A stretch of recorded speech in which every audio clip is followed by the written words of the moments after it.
May tanggap tayo. Kung makikita niyo mga butingting, ayaw niyang tumunog. Naka-power na siya, oh. Okay mga butingting. Nilagyan ko na siya ng RCA dito. Okay mga butingting. Titignan natin yung kanyang amplifier kung buo pa. Kung makikita niyo mga butingting, ito yung kanyang board, oh. Nakasaksak pa rin yung mga butingting. Kung makikita niyo, itong red na to tatanggalin natin. Tapos ang input niya mga butingting ito, oh. Ito yung kanyang input. Pag ginaganon mo, mayroon siyang tunog mga butingting, mayroon. Ito yung kanyang left, ito yung kanyang right. Okay mga butingting. So ang kanyang ampli mga butingting, kanyang ampli okay. Kung makikita niyo mga butingting, ito yung wire na to, ito yung wire na to mga butingting. Itong wire na to, patungo yan dun sa kanyang itong wire na to mga butingting itong wire na to. Patungo yan dun sa kanyang harap. Yung kanyang harap mga butingting, yung nandun yung mga volume control sa kanyang panel harap mga butingting. Volume control. Kung makikita nyo, ito yung kanyang supply doon. Mayroon siyang supply dito sa bandang taas. Mayroon siyang negative 12 mga butingting. Kung makita nyo, negative 12. At yung pangalawa, mula sa taas, negative 0.14. Okay mga butingting, kung makikita nyo, parang wala siyang positive. Dapat mga butingting, ang supply nito, ito at saka ito, dapat, dahil ito ay transistor, dapat mayroon siyang negative at saka may positive. Kung makikita nyo mga butingting, kung titistingin natin yung kanyang pinagmula na kuryente, ay mayroon naman. Ayun mga butingting, oh, ito mayroon siya, oh, negative pa rin siya, oh, pero 27.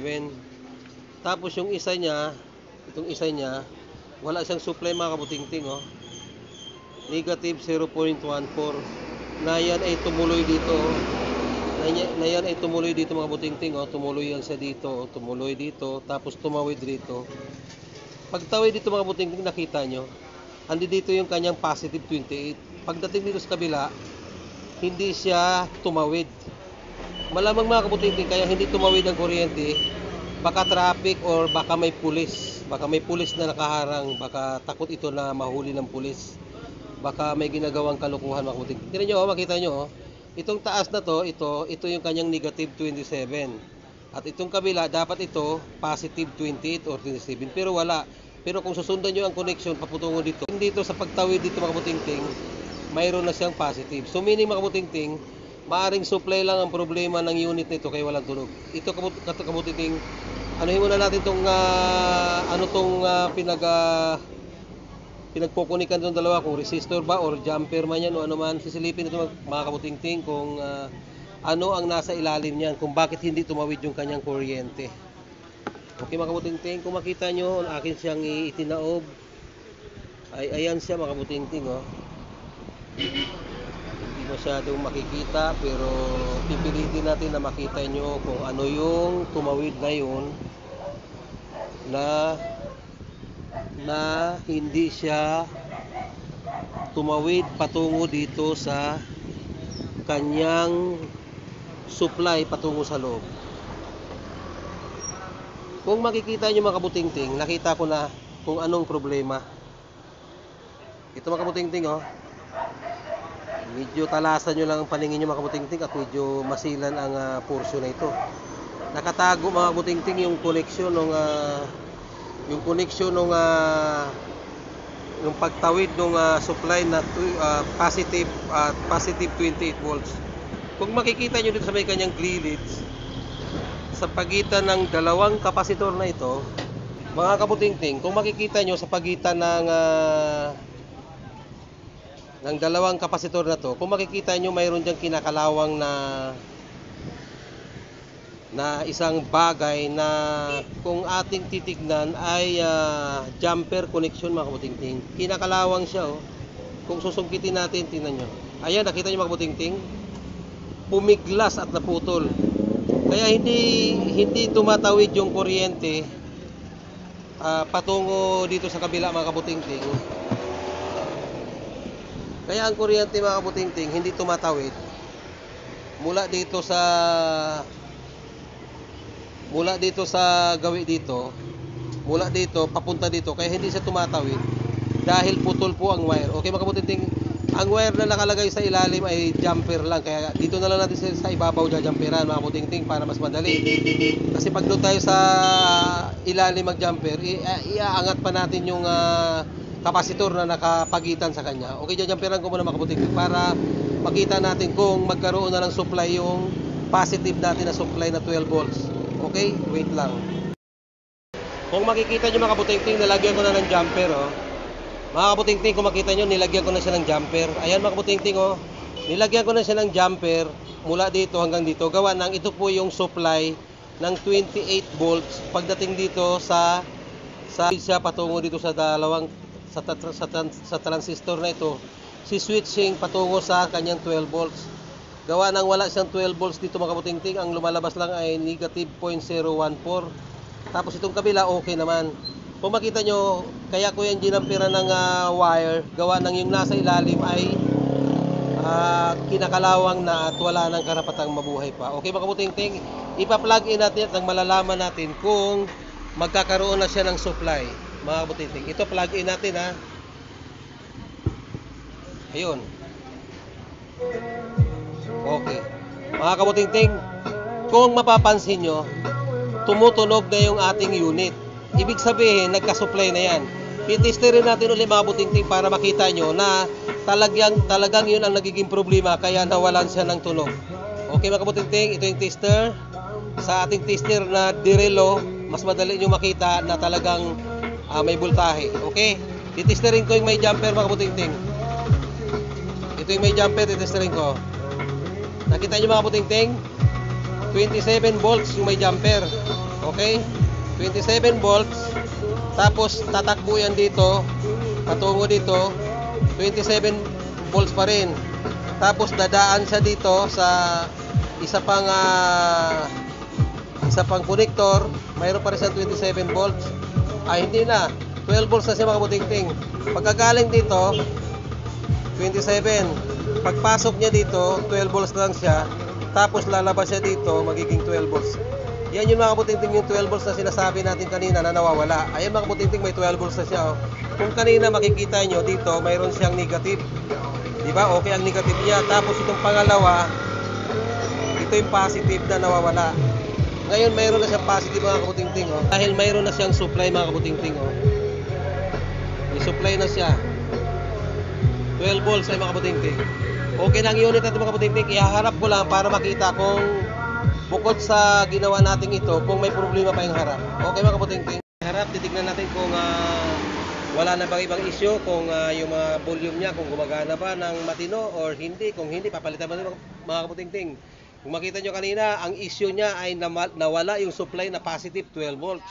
Kaya siya hindi tumutunog. Okay, naka-plug in na yan. Pipihitin din ang volume. Okay mga kabutingting, gumagana. Pipihitin natin yung kanyang treble. Gumagana mga kabutingting. Yung kanyang base. Yung kanyang base hindi gumagana mga kabutingting. At kung pipihitin nyo ang kanyang mga voluman, parang may pagkawanglo na ang datingan mga kabutingting. Okay mga kabutingting, para medyo maganda nga ng gamitin ng may-ari ito, papalitan na natin ito. 1, 2, 3, 4, 5. Okay mga kabutingting, papalitan natin. Kabutingting, gaya ng sabi ko sa inyo, mayroon tayong training dito na gumagawa. Kung makita nyo mga kabutingting, mayroon pa akong ginagawang TV dito. Oh. Ngayon, kung nakita naman natin ang problema na lang nito at nagawa na natin yung kanyang issue, itong mga volume na lang yung kailangan palitan, ay sa training ko na lang mga kabutingting, sa aking apprentice ko na ipapagawa yung volume nito. Siya na magpapalit ng kabutingting. Okay, oh. Kung titignan nyo mga kabutingting, okay naman. Kaya lang hindi ako satisfied sa mga volume niya. Medyo may kunting sabit. Okay mga kabutingting, papalitan lang niya. Okay, tol, gawin mo na yan. Ito nga pala siya mga kabutingting. Oh. Tol, ayusin mong gawa ha. Dahil yan customer natin. Okay, ikaw lang gumawa niyan. Okay, at ako naman mga kabutingting ay tatapusin ko lang itong ginagawa ko.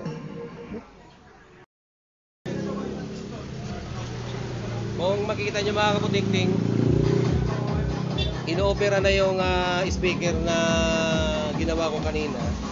Papalitan na po niya yan ng volume. At may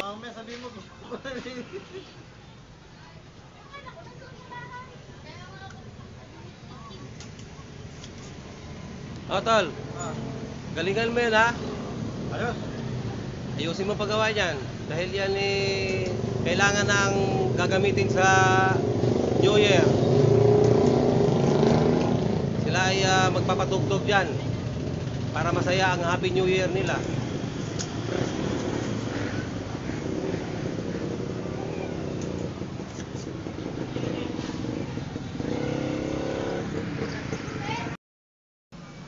Kung makita niyo mga kaputing-ting,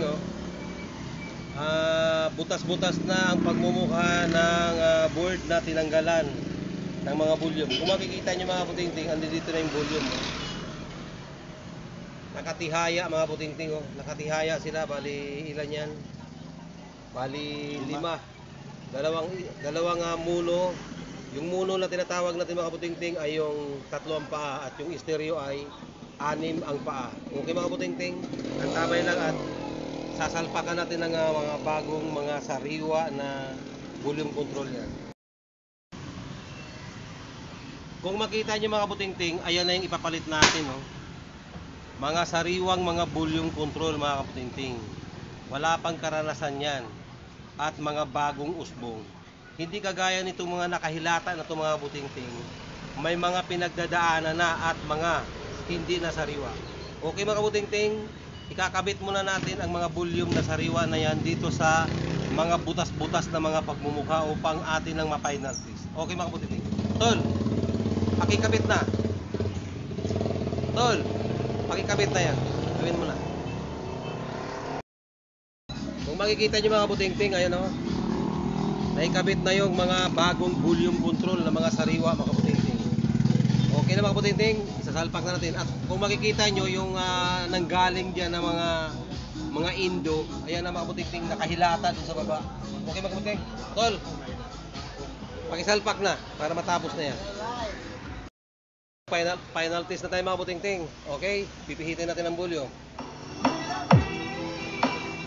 Okay mga kaputing-ting, yung treble gumagana, yung bass gumagana. Okay. Okay tol, pakitesting yung microphone. Hello.